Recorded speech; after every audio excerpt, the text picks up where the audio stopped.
Bienvenidos a esta clase de herramientas de modelamiento UML. Mi nombre es Gabriel Flores Rozas y a continuación vamos a estudiar la estructura estática, el comportamiento dinámico, las construcciones de implementación, la organización del modelo y los mecanismos de extensión.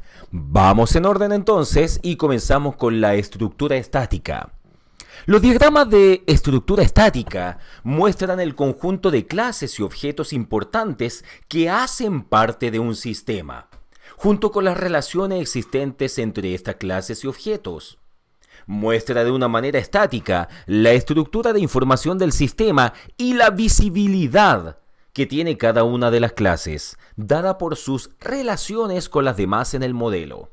Una buena definición de este tipo de estructura la da Microsoft en su página de soporte y de información relacionada con los sistemas. Y aquí tenemos dos elementos. Primero, los diagramas conceptuales de estructura estática y también, segundo, los diagramas de estructura estática de clases. En el caso número 1, diagramas conceptuales de estructura estática.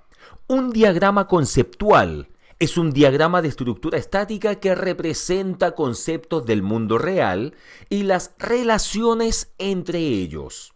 Se centra en las relaciones y los atributos en vez de en los métodos y ayuda al usuario a entender la terminología del área de dominio para la que está desarrollando un sistema. Segundo, diagrama de estructura estática de clases. Al igual que los diagramas conceptuales, los diagramas de clases son diagramas de estructura estática que descomponen un sistema de software en sus partes.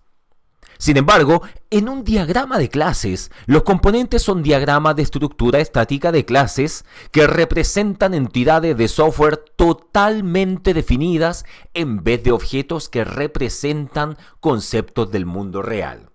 Si observamos el gráfico que está a la derecha, aquí se muestra la estructura del sistema de un sistema de certificación de evaluadores. Este representa al sistema en un momento dado y la interacción que hay entre las clases. Explicado con más detalle, podríamos indicar que, número 1, para agregar un atributo operación y otras propiedades a formas de atributo operación clase, debemos hacer doble clic en una forma para abrir el cuadro de diálogo. O sea, en otras palabras, estamos viendo aquí distintos elementos respecto a la persona, al candidato, al empleado, clase curso, inscripción curso, la solicitud, cambio estado permitido, prueba, estado de solicitud, examen, sesión de examen.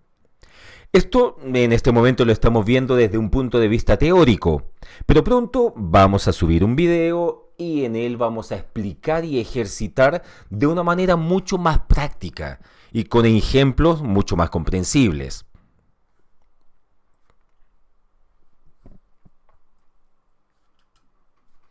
Ahora, el comportamiento dinámico. Respecto al comportamiento dinámico de un sistema, está dado por aspectos relacionados con el tiempo y con los cambios en los objetos y las relaciones entre estos objetos. En el modelo dinámico se describe el control del sistema, es decir, la secuencia en las operaciones que ocurren en respuesta a estímulos que están fuera del sistema.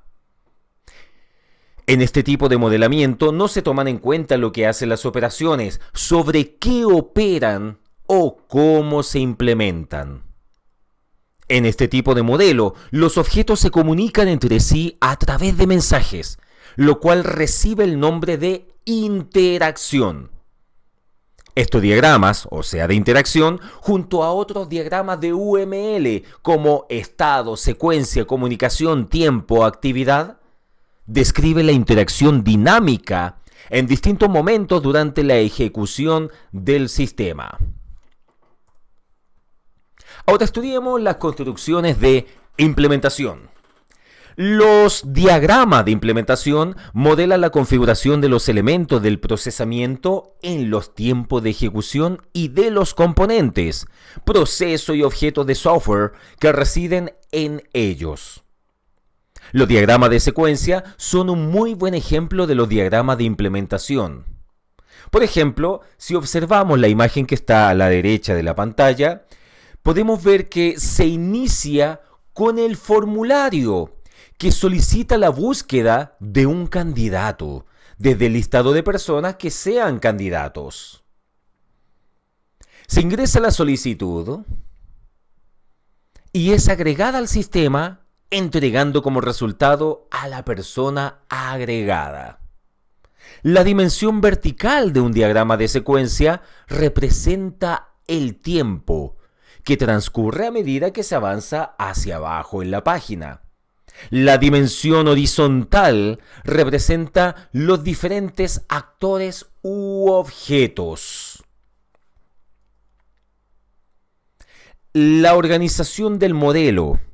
Los diagramas son necesarios para ver un sistema desde diferentes puntos, debido a que hay varias personas a las que les interesa el sistema por distintas razones y deben tener la capacidad de expresar una visión consistente del sistema de diversas formas.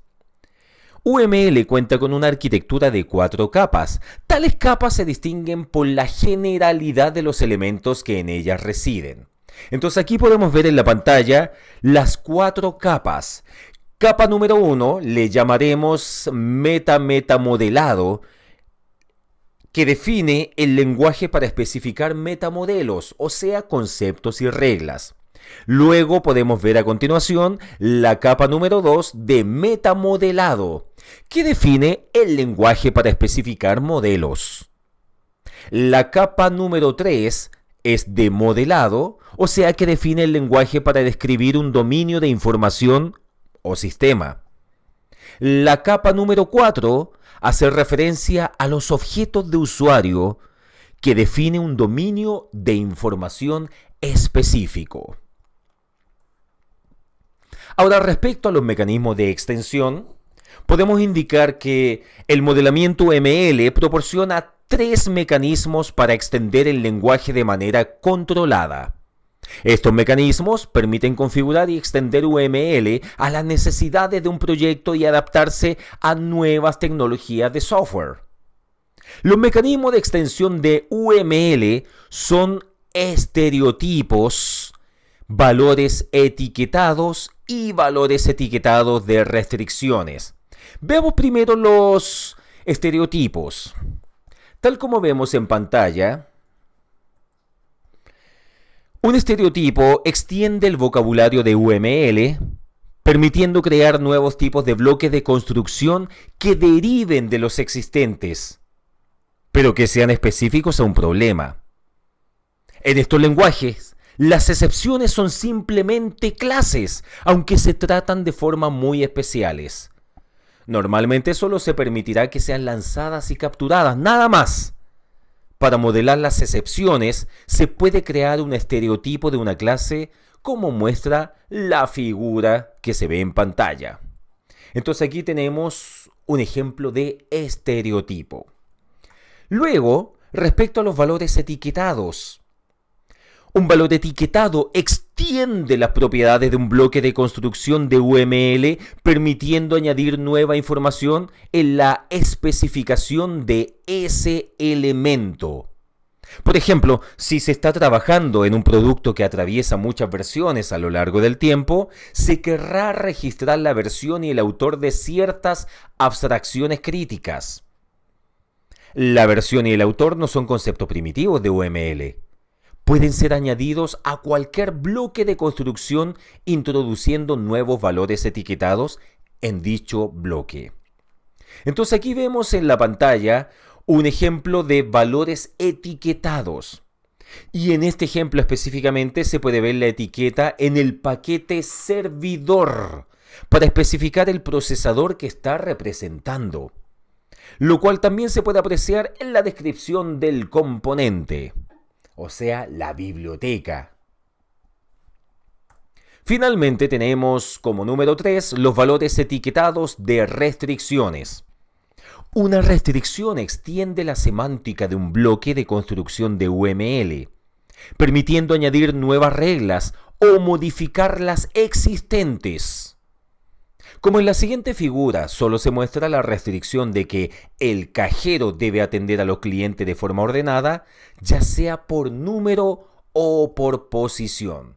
Entonces aquí tenemos el ejemplo de restricciones en la pantalla y el cajero atendiendo a los clientes de forma ordenada o por posición. Muchas gracias.